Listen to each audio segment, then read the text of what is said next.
Why trust the parts pros at Advance Auto? Because if there's one thing they know, it's parts. Thank you for calling Advance Auto Parts and Battery. This is Taryn. How can I help you? I'm wondering if you guys do battery installations? Yeah, absolutely. It's free of charge. And do you do wiper installations too? Yes, that is also free of charge. Wow, all that's free. We also do alternator and starter testing for free. Wow, you guys pretty much do everything. Yes. Any chance you guys handle dry cleaning? Well, not quite everything. Advance Auto Parts. We know everything about auto parts. And right now, get a $20 Speed Perks reward with any battery purchase.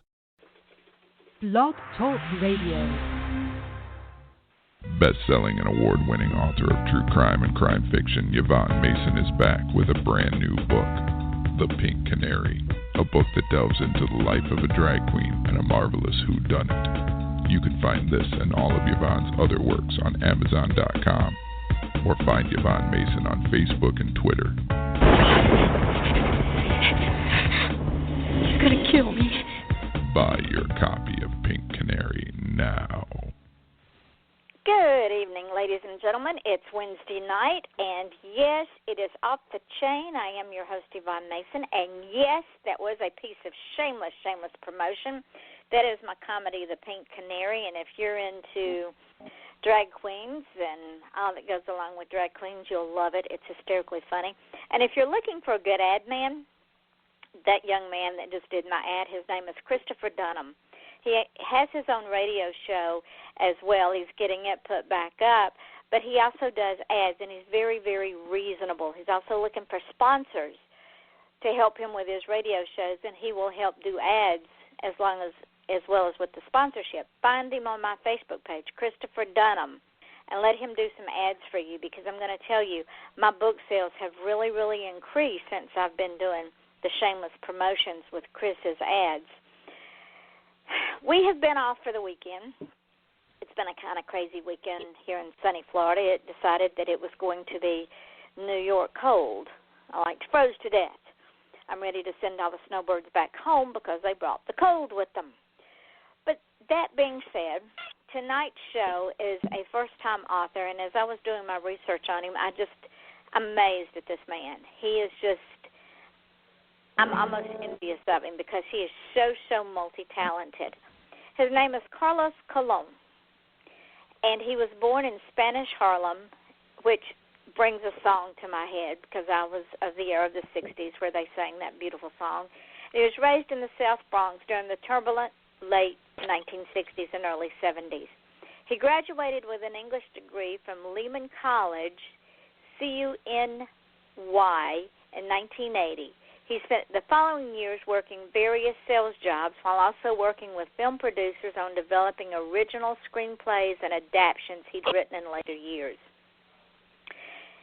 He founded and is still performing as the frontman for the Jersey Shore Roustabouts, a retro rock and roll group with a loyal following in the New Jersey, New York, and Pennsylvania area. And I'm probably going to destroy the title of his book, but I hope he forgives me. Sangre, The Color of Dying, is his first published novel, and it has already been receiving praise for its unique approach towards a well-worn genre. Now, before the show, we were talking about the sequel that he's working on, but it's not going to be out this year because he's busy doing something else, which we will get into. So help me with a very, very warm welcome for him as my first-time guest, but not the last time. He will become a regular on the show because this young man is going places that he hasn't been before. Welcome, Carlos. I am so happy you are here. Oh, thank you. Thank you, Yvonne. I'm so glad. So tell me a little bit about... Repeat after me. Come on. Sangre, come on. So Sangre. You have to roll your R. Sangre. There you go. I like that. So tell me a little bit about Carlos. Your bio is... Carlos.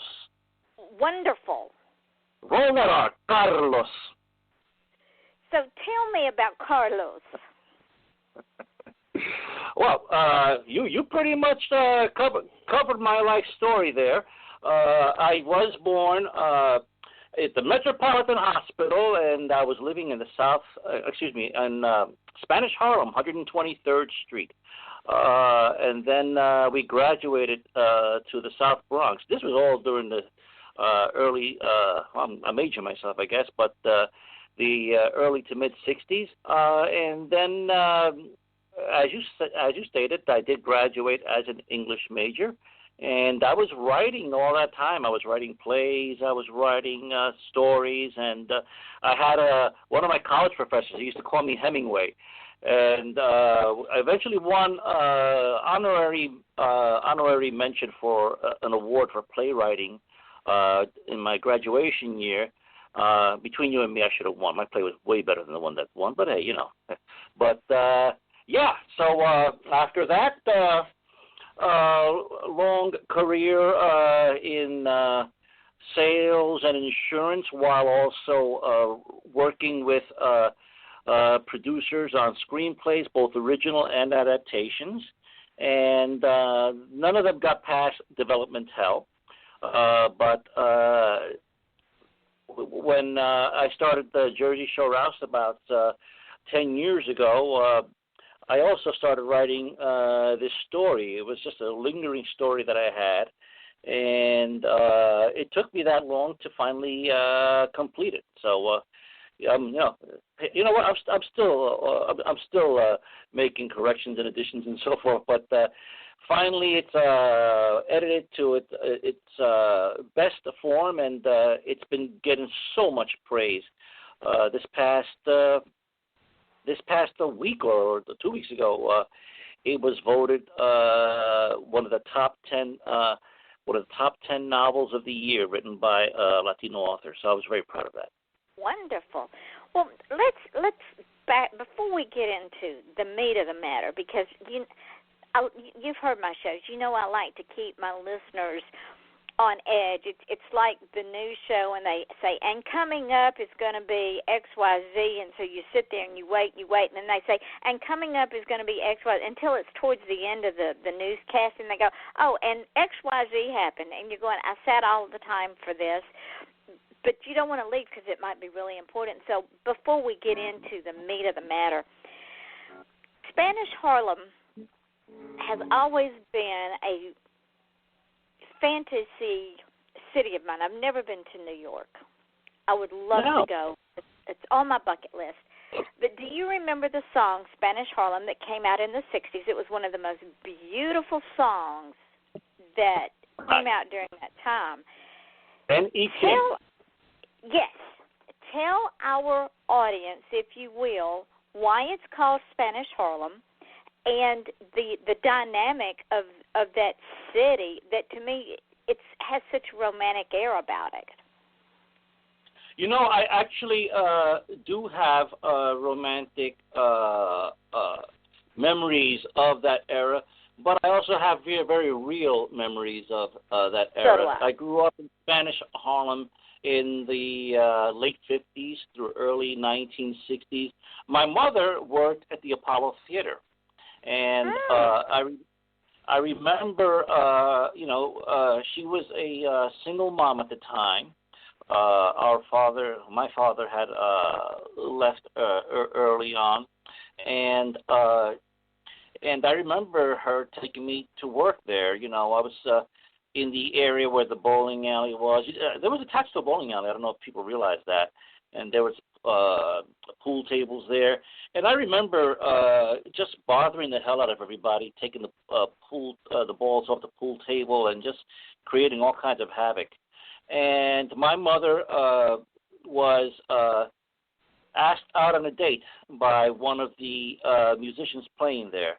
And it is believed that musician was the bass player for Buddy Holly. Wow. Yeah.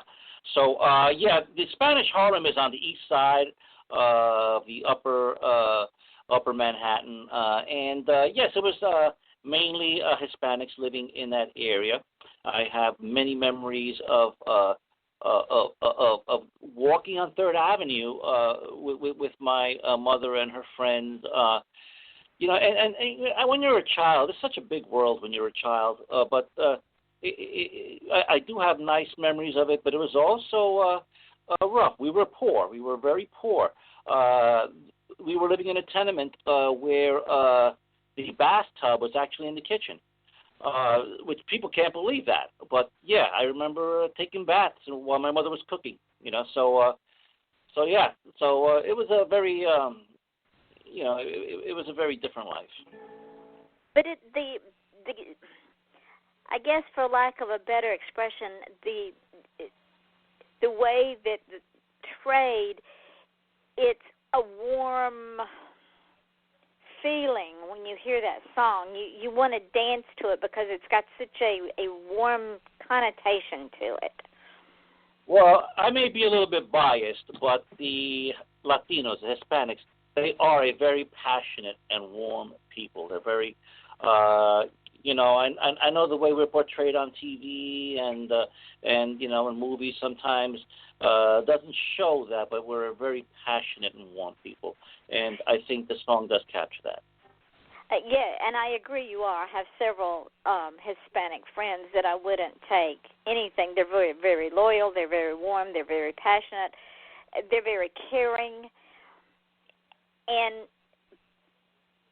I enjoy being around them because they make me feel good.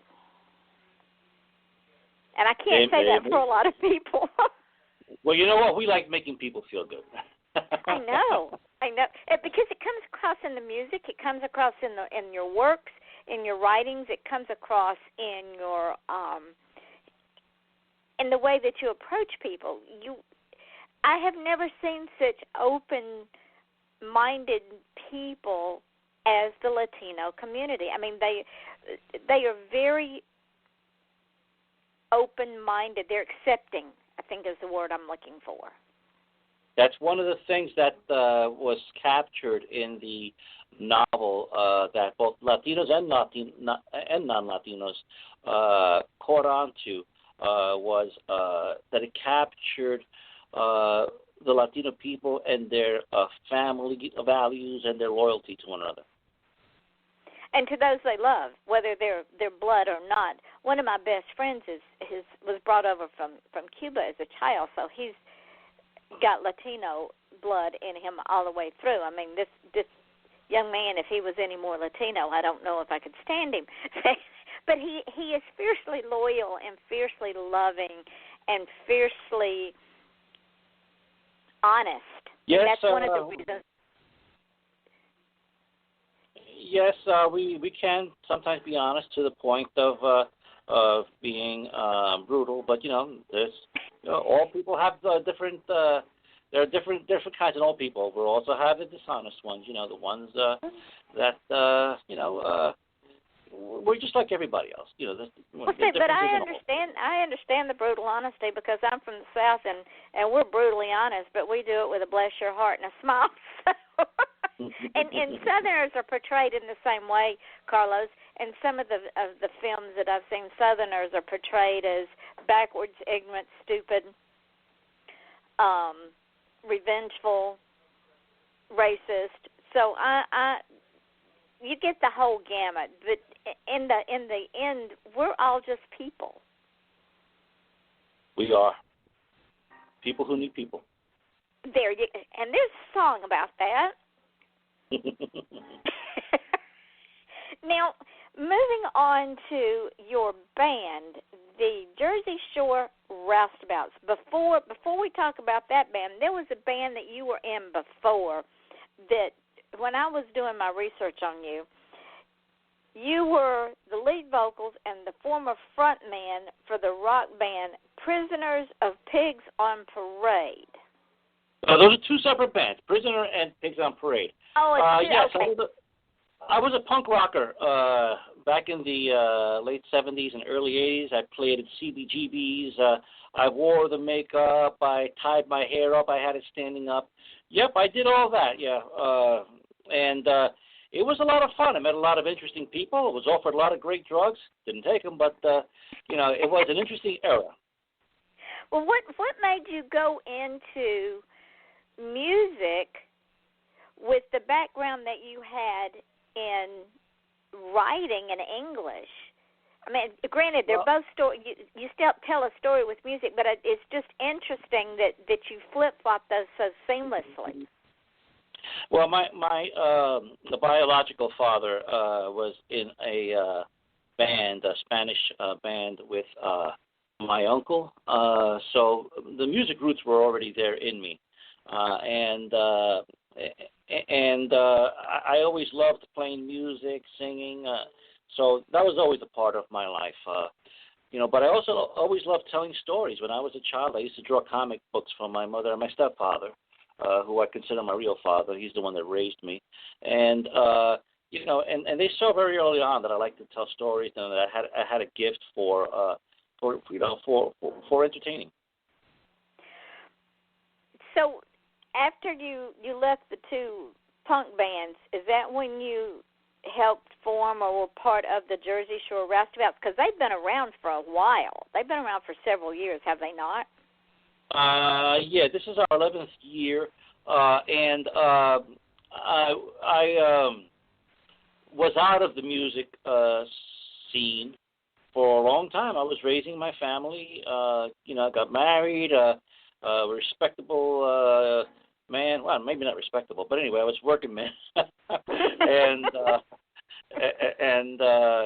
So after my kids were grown, I realized that I kind of missed playing music, and then I got the desire to get back out and do it all over again, and I had no idea, how to go about starting a band at that age, but somehow it just managed to all come together, and we gained a very nice following, and this is our 11th year, and I'm very proud of the fact that we have a wonderful band of guys, and that we have people that love coming out to see us over and over again. And you're known in 3 separate states. You're known in Jersey, in New York, and Pennsylvania. Do you have venues that you go to over and over again in those states to play and perform? We play monthly at a place over here called Christopher's Pub. It's inside of a Howard Johnson's hotel, and then there are places that call us back every year. Usually in the summer concerts, there are places that they always make sure that they have us on their schedule. I tell you what, I am purely envious because you are a man of many, many talents. And see, it would be nice if y'all could come down to sunny South Florida. I'd come see you play down here, and then I could say, yeah, I saw them. I know them. Wouldn't that be good? I'd love to. I'd love to be invited to play there. See what we can work out. See if we can work out something. So, during the time that you're not that you were no longer playing in the rock band, that had disbanded because you got the family and you, as you said, tried to be respectable, and then to forming the new band. Was that when the writing bug bit you again, or were you writing during the entire time? That's a great question. In the I would say the early 90s, I befriended a movie producer. He's made a lot of short subject films, some including some major stars like Stephen Bauer and Malcolm Jamal Warner, and he loved a couple of screenplays that I had written, and we were trying to get those produced. But you know how it is with the movie industry. I mean, the screenplays that actually get made are like a drop in the bucket. I mean, there's so many stages, and he flew me out to Hollywood, introduced me to other producers. We stayed at $1 million homes owned by actresses and so forth. I mean, it was a fun time. I really enjoyed that.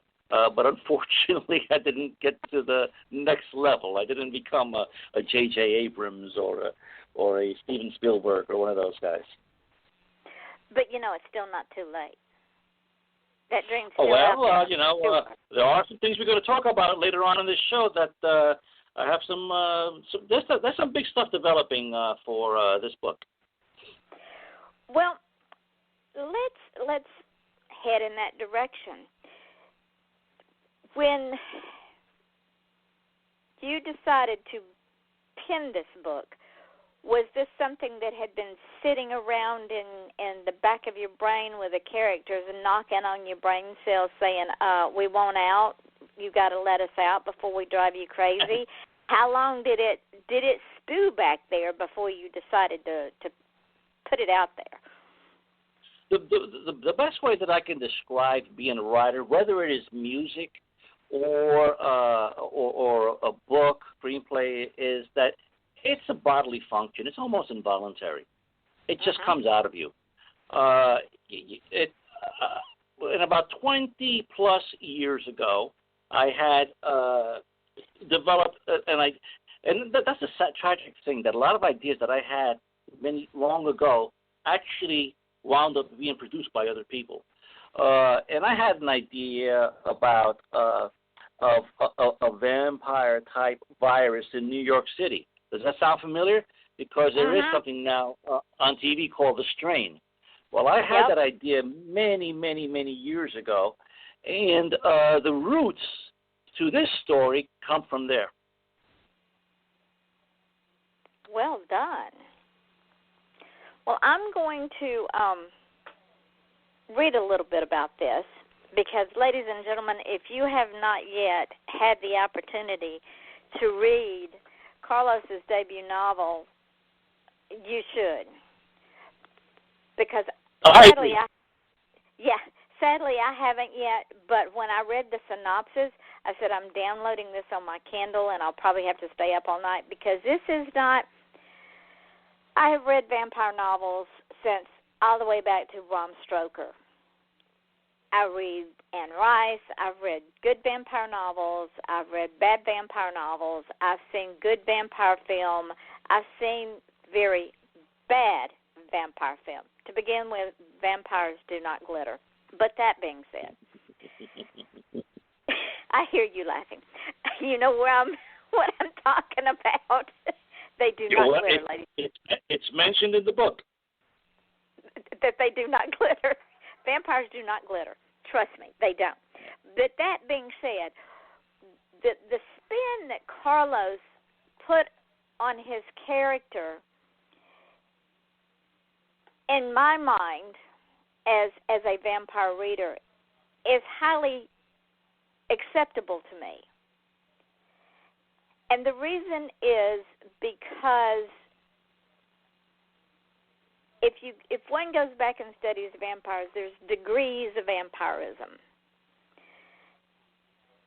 And this character only reaches one of those degrees. So he doesn't lose the essence that is him. And I'm going to read you the synopsis of this, and then you'll understand what I'm talking about. Introducing Nicky Negron, a Bronx-born Puerto Rican salesman. Now, who is Carlos taking his character after?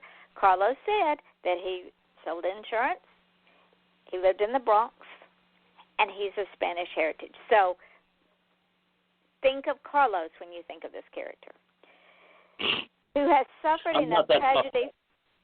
See, I picked up on that right away. Who has suffered enough tragedy for multiple lifetimes. After a business dinner in New York City, Nicky's life is cut short at the hands of a ravishing undead woman at the Ritz-Carlton, resulting in a public sex scandal that leaves a legacy of humiliation for his surviving wife and children. When he rises from the dead, he becomes a night predator that feeds on human blood as well. The difference is Nicky has a genetic resistance that retains his humanity, a trait that makes him reluctant to victimize innocence.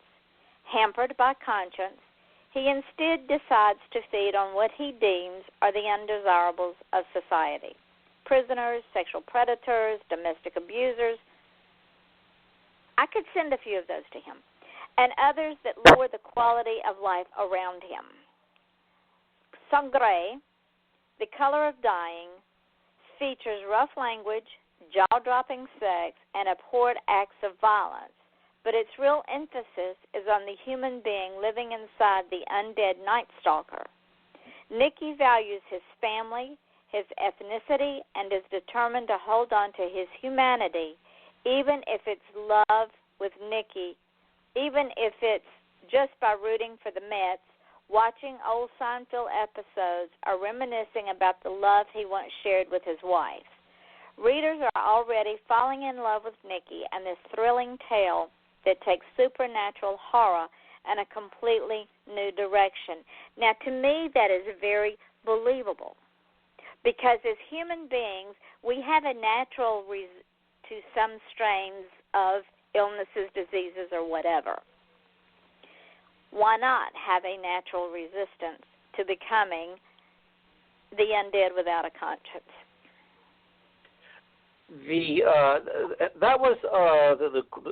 That is the core of the story. It's very difficult to describe to someone who hasn't read it how this story is about as realistic as you can take the supernatural. Now, I'm not going to say that we don't have a little bit of fun with it. There's a lot of fun. Nicky has a filthy mouth and a real bad attitude, and when you consider the tragedies that he's experienced, it's understandable.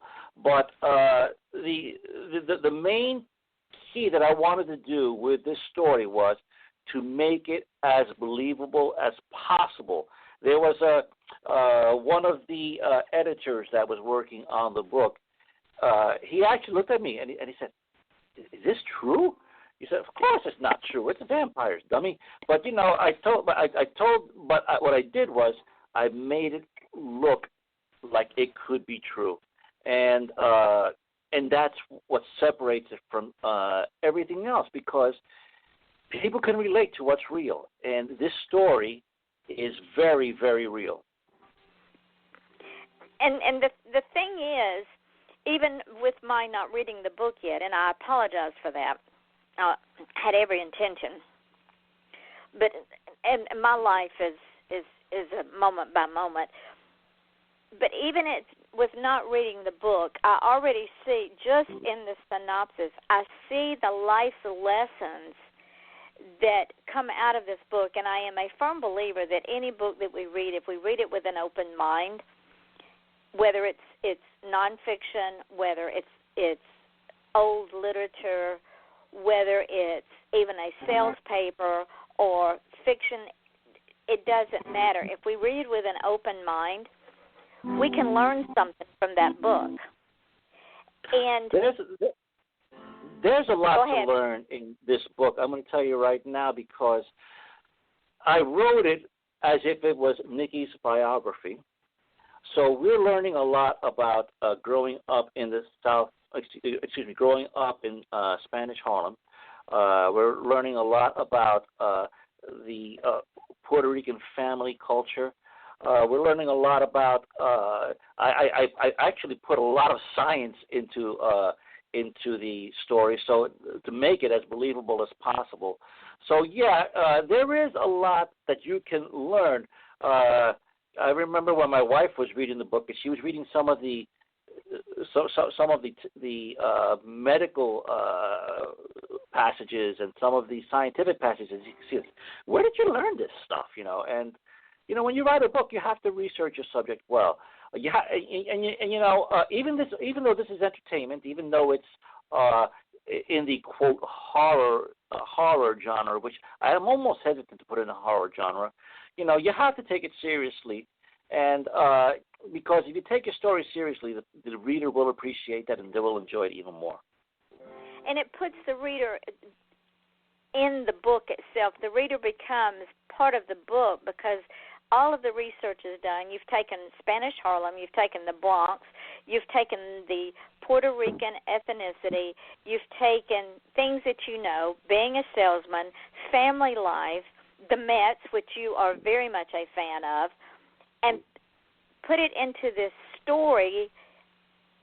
And when a reader crawls into this book, they don't want to crawl out, I'm sure, because it is such a riveting, important story, and they're learning all these new things, like you said, the medical terminology, the science, it could happen. An actor wrote to me a week or so ago, and he told me that when he finished it, he was actually in tears. And this actor was a former cop in New York City.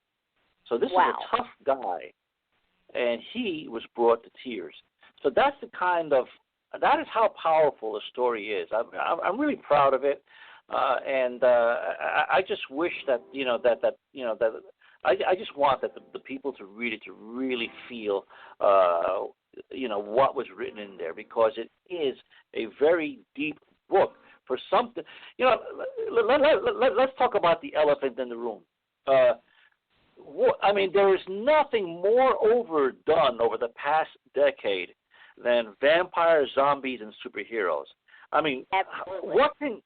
What can you do that's different with that? And I started this before everything hit the fan with this genre, but still I believe that it survives a genre and brings something new. And that was one of the reviews from, I think it was Living La Vida Latina, mentioned that it brings something new. And the reviews have been great. The Scream magazine gave it 4 stars, and like we said before, it was voted in the top 10 novel of 2016. Written by a Hispanic author.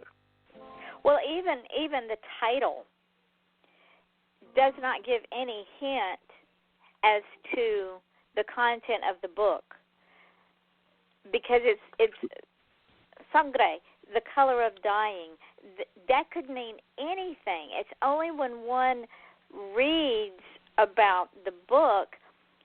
And I don't think you could have found a more perfect title for it, because he actually continually dies day after day if he doesn't replenish his blood supply. Yes, and let's talk about content. Because, I have friends that have read it. A lot of them are ladies, and I sometimes blush because, there is some very intense abnormal sexual activity in this book that when a woman friend tells me that she read it, I immediately apologize. But then I had a friend of mine tell me that, hey, when my wife read that, I got to thank you, because she was really turned on. So it's all in perception. So I don't know. Maybe women have stranger fantasies than men do, but I got to tell you, there is some very strange stuff that goes on in that book. And before I was apologizing, maybe I shouldn't. Maybe I should get even stranger. No, you should never apologize. Say thank you. I hope you enjoyed it as much as I had fun writing it.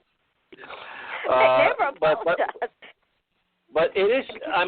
So yes, the story is very real. It's very emotional. It is a very, very emotional story. But I don't want people to think that it's a downer. It is a fun book. It is really a very entertaining book, and people have fallen in love with the characters, and that is, I think, the biggest key to storytelling is make people know the characters, love who they want, who they're supposed to love, and hate who they're supposed to hate. And even love to hate the people they're supposed to hate, because a good character, that's what you do. There's been many characters that I've watched in film or on a television series. You love to hate them because they embrace that character so well, you actually think that's who it is. And, I won't put any spoilers there, but, people do get theirs, and it is. There are some very gory moments in the book, but it's not about the gore. It's not about it's about the people and their emotions. The running themes in this book they're adult themes. I mean, this is an adult story. You know how the big trend over the past year is young adult novel? Well, now this is an adult novel about something that normally would attract young adults. But there are themes of loss. There are themes of guilt, themes of redemption, themes of adultery, divorce. There's so many running themes in this book that is why people really relate to it. So now you've got to get the second book out, The Wrong Side of Tomorrow, because when now, ladies and gentlemen, you cannot leave this show and go order that book. You got to stay on this show. You can go order the book after the show. It's still going to be on Amazon. It's not going to go anywhere. But once they deluge you and your sales shoot through the roof, you're going to start getting hate mail because people are going to start saying, "Okay, where's the second book? I need the second book." Which brings us, which brings us to my next question. Let me tell you something. The ending of the book literally leaves an open door, and people want to know what happens when that door is opened. And honestly, I never intended on a sequel. People are amazed when I tell them that. But you left it like that. How can you not plan on a sequel? I left what I think is a fantastic ending that will let people's imaginations run wild. But now, with popular demand, yes, I have begun the sequel, and it really goes into so much more than the first one.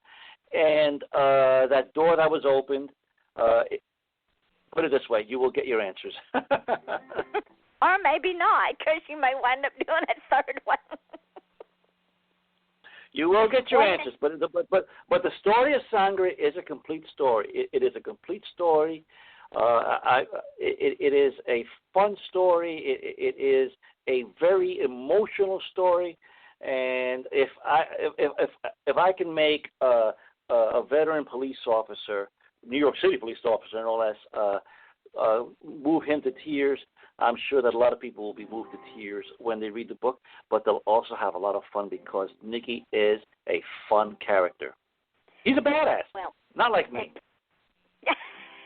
Well, that brings me to the next point, and that people are going to have to wait a little bit longer for The Wrong Side of Tomorrow because you've got your hands in a couple of pies besides going all over the tri-state area and playing with the Jersey Shore Roustabouts.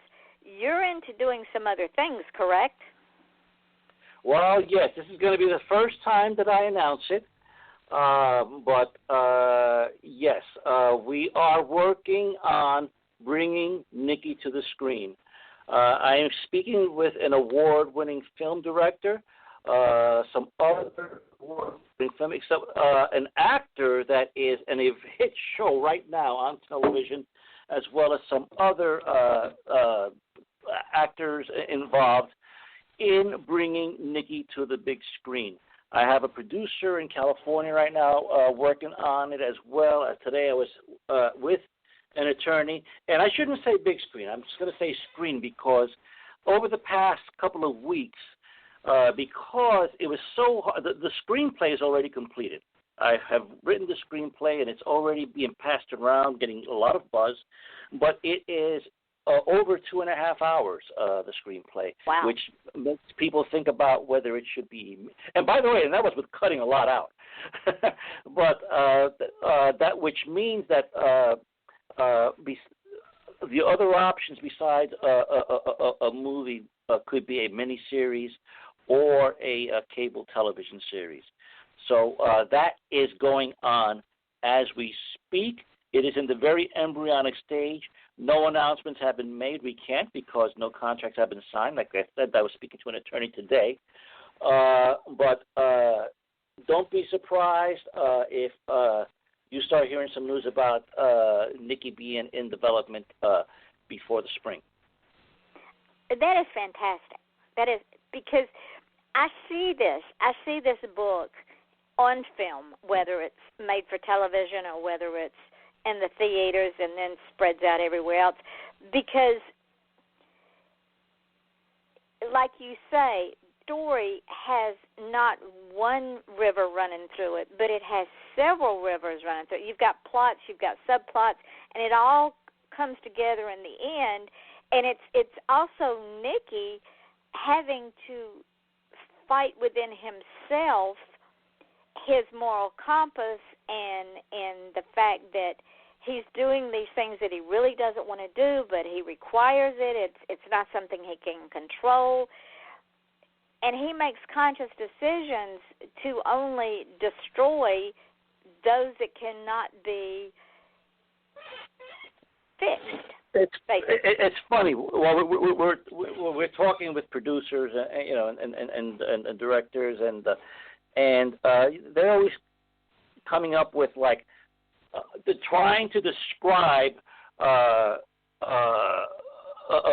movie treatment by using past movies. They'll go this is Godfather meets Love Story, which by the way, this book does have elements of that. But we were talking about, and it was hard, but we were talking about how can you describe this book using movies. We were saying, start out with the movie Boyhood. You know the movie Boyhood that was made? Yes. About a child that was growing up. Start out with the movie Boyhood. Then it turns into Ordinary People. Remember the movie Ordinary People with Mary Tyler Moore? Okay? Yes. All right. Then it turns into Love Story. Ryan O'Neal and okay? And then it turns into Taxi Driver. And then after Taxi Driver, it goes right into all of the vampire action. So it by the time you get to all the craziness, you've seen a real story about real people. And by the time all the craziness begins, you're going to see how real people react to an unreal situation. I can't wait to see it. But before I see it, I have to read the book because, like you say, if it's a 2.5-hour screenplay and you left out a lot of it because you have to. Yes. I can just imagine what the book is. It is very epic. And one theme that I didn't mention is, because we were talking about before, how do you scare people at these days? I mean, people have been zombied to death. People have been vampired to death. I mean, how do you scare people? Maybe you can't really scare them, but you can disturb them. And one of the important elements about this story is we are looking at the horror and the atrocities that are committed by humans, and yet the figure of horror, the monster, is the one that is dealing with the humans that commit these atrocities. So it is almost horror in reverse. That is very well stated. You should use that and tell the guys to use that in their little blurbs because that's exactly what it is. And if Nicky has the capability in the story of picking up the conscience or lack thereof of the people that he feeds off of, then he's also picking up their horror and he's having to relive it. Yeah, and there is a lot of reliving. The story telling technique that I use in this and in the sequel, it's going to be a running theme, and it's going to also be it is part of the screenplay, which may wind up being a teleplay, but whichever it winds up being, but it does alternate timelines. So you are seeing Nicky in the past as a human and Nicky in the present as a vampire, and they're concurrent running storylines. So it is almost like The Godfather Part 2, if you remember how that was told, where you have the story in the past running parallel with the story in the present.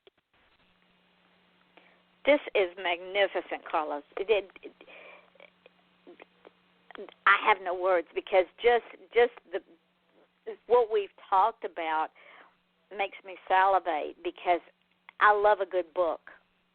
And I love a good book that not only entertains me, but it rips at the human emotion and the human element. And bottom line is, we all live with our own horror in our lives. Things have happened to us. Things have happened to the people that we love. We have done things that we might not be proud of.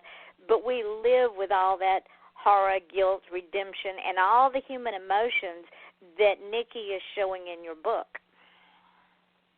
Well, he has to live with the fact that, without getting too much into spoilers, he has to live with the fact that he died a very dishonorable death. It might have been out of control, but he died in a dishonorable death, and he has to witness his family having to deal with the humiliation of that. And he tries to make up for it in his own ways, but all he does when he tries to make up for it is make things worse, which is another theme in the book. Sometimes you have to accept what has happened and not to try to fix it because you don't belong. And he is constantly reminded that he does not belong. And again, I go back to that. Sometimes we have, this is what I tell my children. For every action, there's always an equal and opposite reaction. And there is always a consequence for those actions. So we all have to deal with our decisions, whether they be right or wrong and indifferent. And sometimes we have to stand on the sidelines as a result of those actions and the consequences we suffer, and watch family members and friends go through things with us on the sidelines. And we may not be dead. We may still be alive, but we're no longer a part of that equation.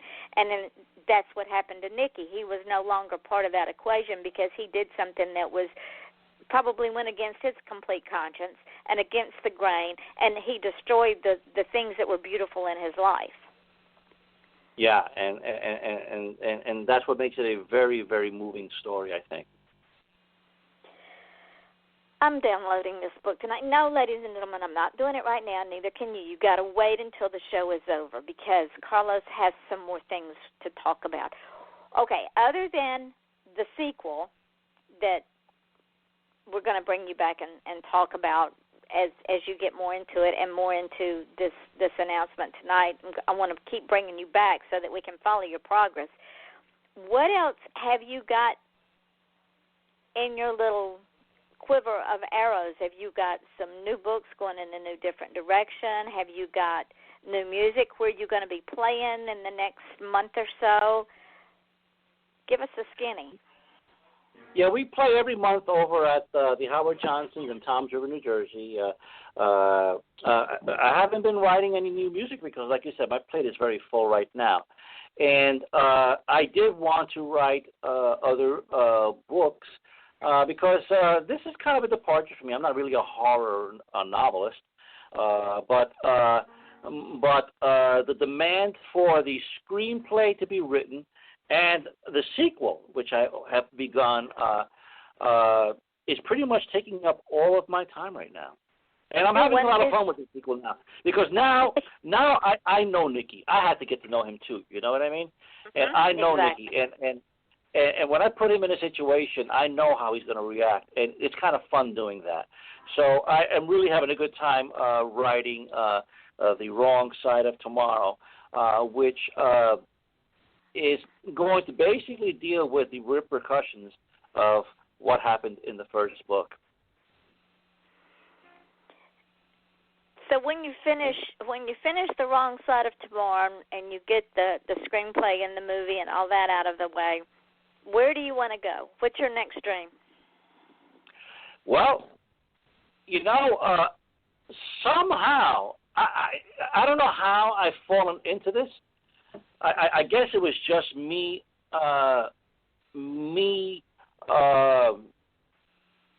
being persistent and pushing forward and not being afraid to kick doors open.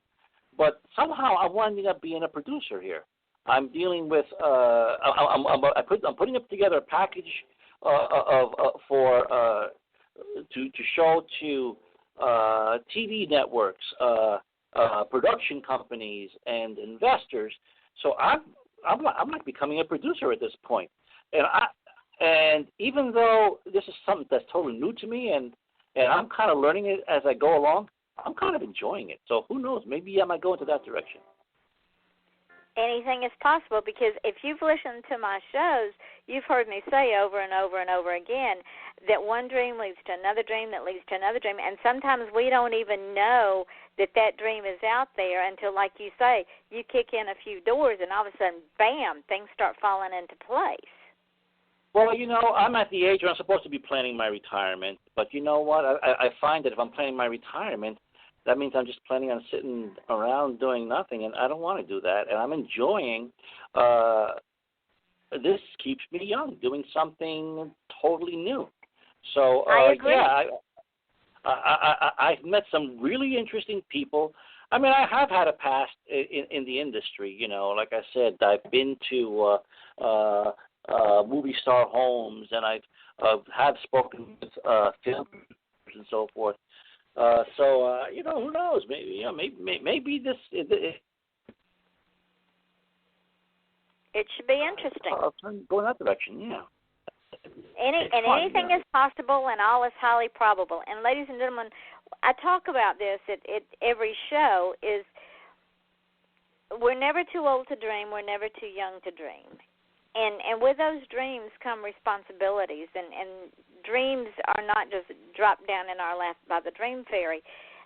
Like Carlos, like myself, like all the guests I've had on this show, you have to go out there and get those dreams. You have to make those dreams happen. You become the master of your own destiny. And in order to do that, you've got to decide that's what you want, and you want it more than anything else in the world. Well, I think the people that I've been speaking to in the industry have found something refreshing in me in the sense that, since I've had a beautiful family, a beautiful home. I've spent many years working in the traditional work industry. So when I approach the people in this production industry, they find me refreshing in the sense that I'm totally open with them. I said, listen, I have no idea what the hell I'm doing, but I need your help, so come over here and talk to me. And I talk to them like I'm their equal, and they're both taken aback by it, but they like it too, and they feel like I'm someone who gets things done. So at this point, it has been moving forward in a way that I never imagined it would. And I don't know, I'm starting to feel like I fit in. Well, you do. You fit right in. And the reason being is because you might not know what you're doing, but you're sure that you can do it once you figure it out. Yeah, well, we'll certainly find out. Well, we're going to get short on time here, so tell the folks where you can be found so that they can friend you on Facebook and get your book and keep up with what you're doing, because you are coming back. I just got to get back to my desk in my other office and figure out some dates so that we can bring you back and get you set back up in here. So tell the folks where you can be found. Well, folks, first of all, I want to say you have to get this book. Get the ebook, get the printed book, whatever, but you have to get this book. Read this book. You will experience something that you've never experienced before. Now, you can learn more about the book at sangrethenovel.com, or you can go on the Facebook page, facebook.com/Sangre the Novel. I even gave Nicky his own page, so you can be friends with Nicky, and he will willingly communicate with you. That being said, when you read the novel, please put reviews on Amazon.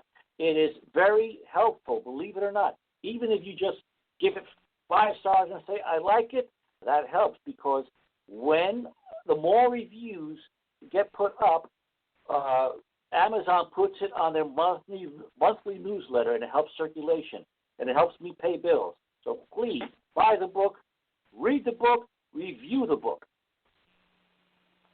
Now, they can personally get hold of you on your Facebook page, too, correct?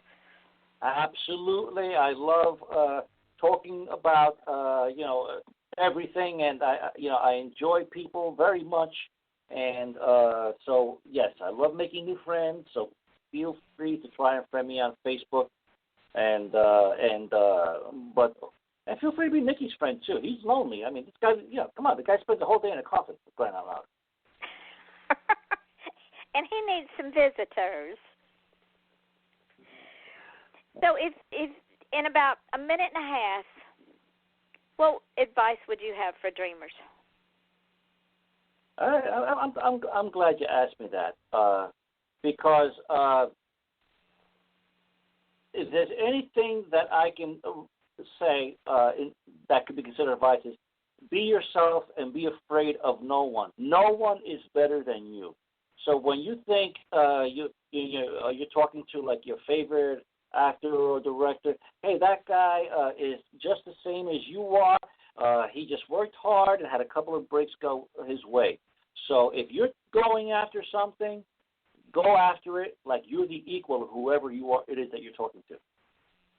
And you found that has worked for you because, like I said earlier, you may not know right now, but number one, you're willing to go and ask people that do know, that you can learn from.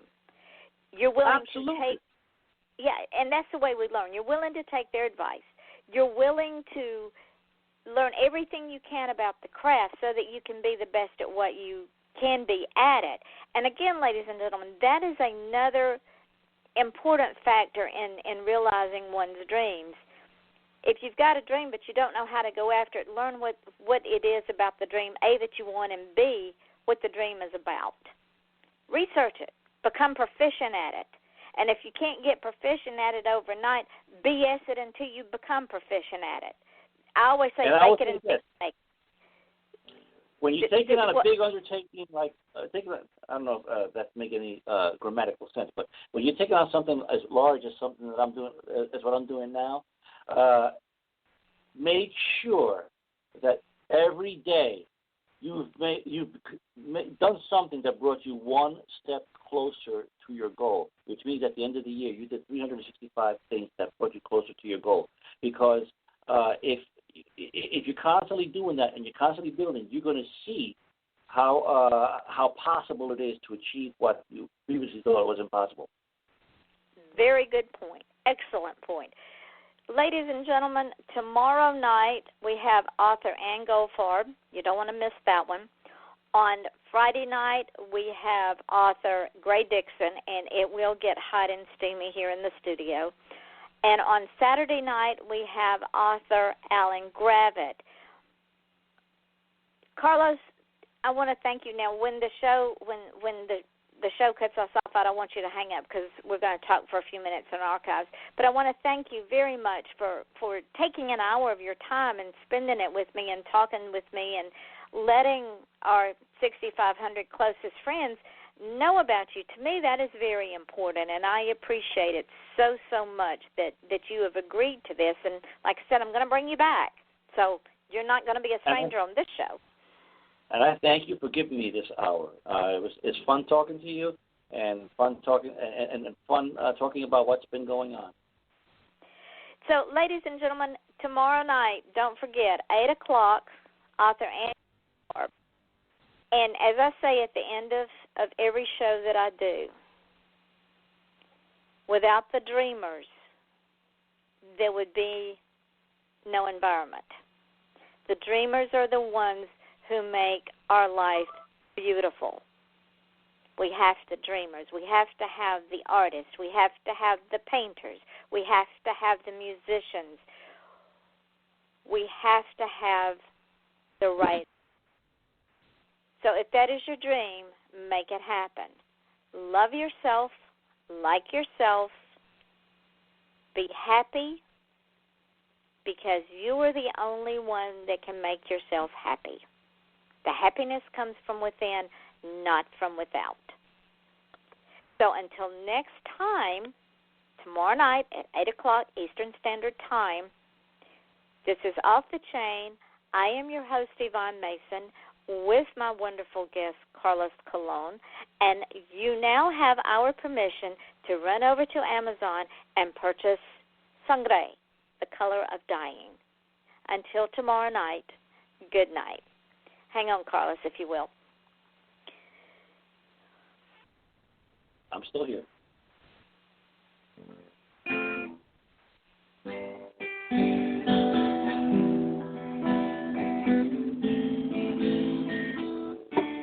That was perfect. You played a little bit of your guitar. I love it. You there? Yeah, when I bring you back, have you got any music that you can send me in MP3 form that when I bring you back we can play and talk about it? I'll send you the whole album on a whole album on MP3. That would be perfect because when I set you up again, we're going to talk about your music. Oh, great. That's lovely. Wouldn't that be cool?